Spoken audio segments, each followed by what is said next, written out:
Hi guys! Today magkakaroon tayo ng shoe review ng Li-Ning Sanoflash 2. Hey, I ain't never giving up. Said I never give up. Pero bago tayo mag-start, kung first time mo pa lang sa channel na to, mga ganitong content naman yung hilig mo, mga shoe review, mga fitness-related videos, mag-subscribe ka na. I-click mo na rin yung bell icon para lagi ka updated sa mga next videos ko. Li-Ning Sanoflash 2. Maraming nagsasabi ito na raw yung best budget shoes ng Li-Ning. Unang-una sa itsura, parang mapapabili ka na. Hindi mo na aalamin kung okay ba yung performance, bagay ba siya sa playstyle mo. Parang bibili mo na siya sa itsura pa lang. No? Kasi napaka-pogi. Parang mas pogi pa to sa version 1 niya. Sa Sanoflash 1. Parang for me, isa nga to sa pinaka-poging basketball shoes ngayon. So pag-usapan na natin yung aesthetic and material, no? Low cut na basketball shoes. Ganoon naman talaga yung Sanoflash, parang naka-lean toward sa mga gwardya. By the way, si Dwyane Wade, gwardya po siya, no? Shooting guard, one of the best shooting guard of all time. Nasa top 5 for me. Napakagaling na nila mag-design ng sapatos. Kasi pati ibang colorway nito magaganda rin. Para meron siyang 4 na colorway. May mocha, may black and gold. Meron pang parang blue or blue-green. Napakaganda po lahat. Pero parang for me, ito yung pinaka-versatile. Ito yung pinakamadaling pormahan. Gumamit po ito ng parang mesh uppers. So, para siyang nylon mesh. Okay naman, maganda, mukhang premium pa rin tignan. Hindi siya mukhang chippy pa. Yung iba kasing mesh, no? Mukha ng mura, mukha ng pang-running shoes, mukhang madaling masira. Ito mukhang okay naman. Ano naman, very structured naman siya. Hindi naman nasasira yung ano niya, oh, yung mesh. May mga infusing naman for durability. And syempre, yung mga infusing na to, napoprotektahan niya yung mesh. Kasi kung puro mesh lang, tapos mag-toe drag ka, mapupudpud po agad. So, hindi po ito tatagal. So, good thing merong infusing. Meron pang parang leather dito. Ang ganda ng leather niya, hindi chippy-pie na naman.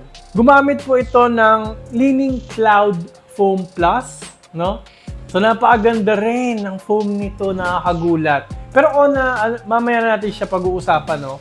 Meron naman siyang torsion plate, parang TPU lang. May konting torsional support naman, konti lang. Anyway, hindi na masyadong priority yung kasi pang-guardia naman to, no? And very low to the ground.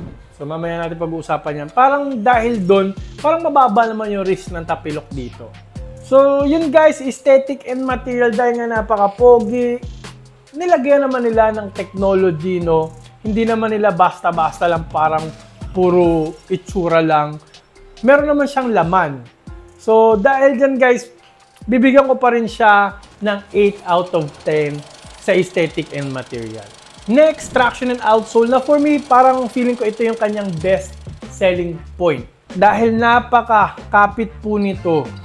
Talagang stop on a dime. Top tier po yung traction nito. One of the best. Solid rubber outsole na same lang nung Sanoflash 1 na maraming thunder. Maraming lightning pattern. Nandito yung pirma ni Dwyane Wade and yung logo ni Wade, no? Ng WOW, Way of Wade, logo niya to.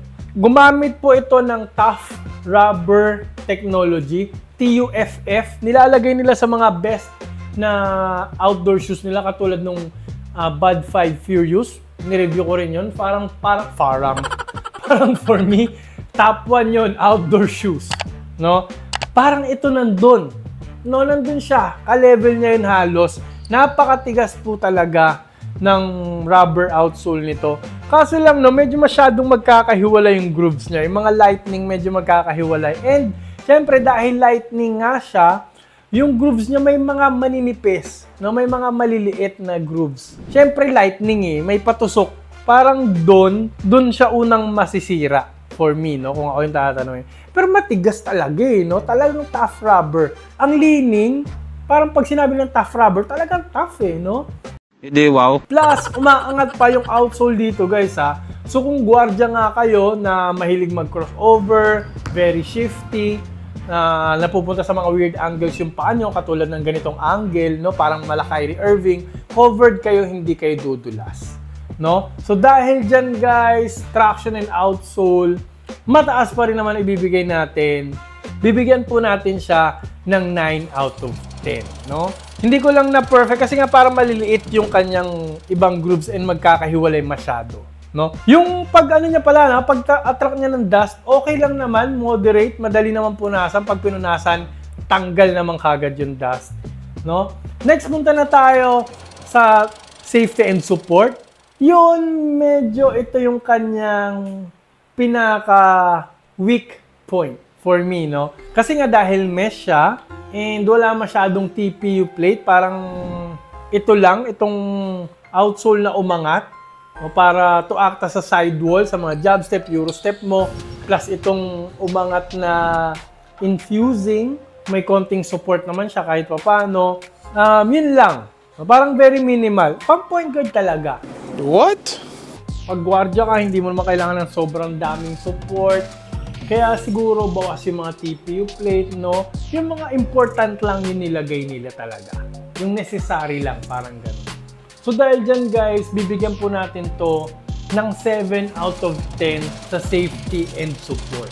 No, parang for me yun yung kanyang room for improvement. Pero kasi nga, kung pang guardia naman talaga, hindi naman kailangan ng sobra-sobrang daming support, no? Anyway, parang hindi talaga yun yung priority nito. Next, punta na po tayo sa fit and comfort. Isa to sa pinaka-comfortable na sapatos ng Li-Ning na try ko, no? Parang siya na yung pinaka-comfortable na Li-Ning shoes. Basketball shoes, to be specific, no? Na nagamit ko. Kaya naman siguro, ko nasabi na bagay siya pamorma, no? Panlakad-lakad sa mall, tapos mag-basketball ka. Kasi napaka-comfortable niya, well-padded po, no? Tapos plus yung uppers niya nga, mesh. Alam naman natin na pag mesh, syempre, malambot yan. Yung tang niya, okay naman, manipis. Pwede pang konting dagdag, no? Sa taas, medyo maraming padding. Tapos dito sa gitna, dito sa parang baba ng konti, no? Medyo nabawasan. Okay lang naman, no? Ito naman, anyway, ito yung nagdi-dig in sa paa, itong part na to dito sa taas, no? Pag hinigpitan, yan naman yung hinihigpitan eh. Pero wala namang pinching, wala akong nararamdaman na tusok-tusok, no? Perfect yung fit nito sa akin. Perfect yung pakiramdam ko sa loob, malambot nga. And yun nga, sinabi ko, yung gaan po nito, isa to sa pinakamagaan na sapatos, no? Or ito na yata ang pinakamagaan na sapatos so far na nagamit ko this first half ng 2024. Kunin natin yung kanyang timbang. Parang kasing bigat lang pala niyo yung ano, 361 degree na ano, na Big 3.5 Pro. 380 din eh. Pero kasi pakiramdam niya parang mas magaan. Napakaraming forefoot flex, halatang halata naman. Para tong running shoes eh, napakalambot, no? Heel to toe transition, makakagalaw kayo ng madami dyan.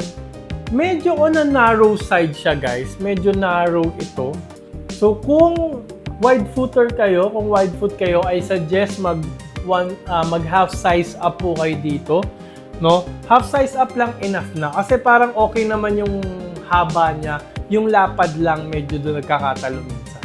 So yun guys, fit and comfort, mataas pa rin ang bibigay natin, one of the most comfortable shoes ng Li-Ning.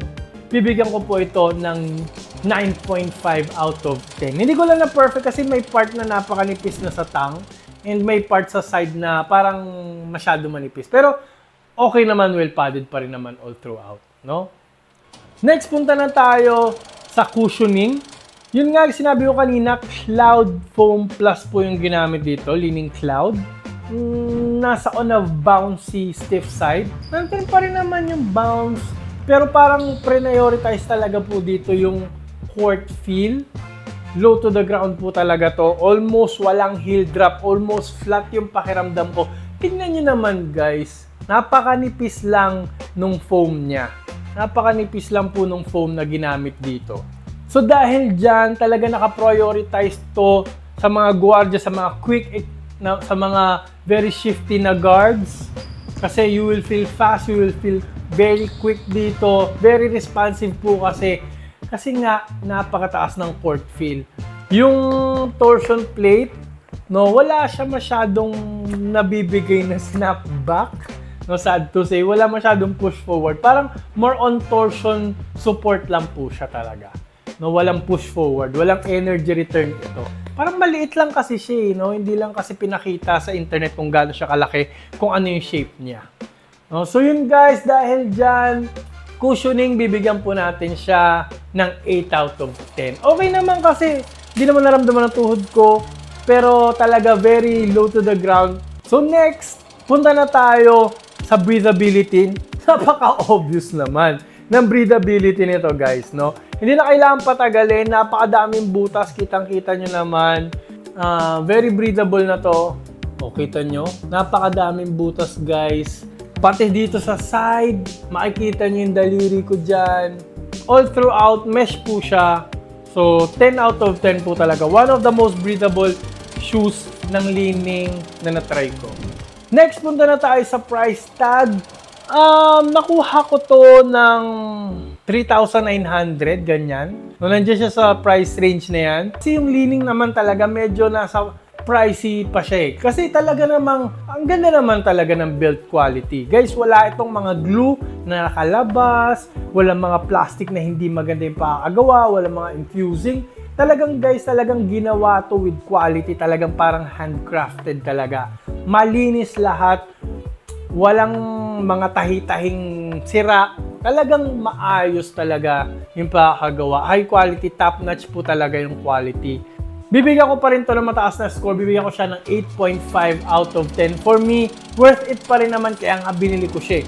And kung gagamitin mo siya sa other sports, badminton, table tennis, pang lawn tennis, pwede to pang lawn tennis guys ha. Kasi syempre kahit sa mga lateral movement mo, covered ka pa rin naman kahit pa paano. And pwede pa rin outdoor, no? Volleyball, pwede. Very versatile shoes. Huwag kayong mag-alala, meron po akong link dyan sa baba. Legit seller po yan. Lazada, Shopee, mismong Li-Ning po yan guys. Pero kung nag-aahalap pa po kayo ng mga Li-Ning basketball shoes dito, maglalagay po ako ng link dyan, pindutin nyo lang po yan. And yung bilog dito, papindot na rin po para makasubscribe po agad kayo para lagi kayo updated sa mga next videos ko. Marami po salamat sa panonood. Mag-ingat po kayo palagi and lagi nyo rin po tatandaan to always drink your protein. Bye!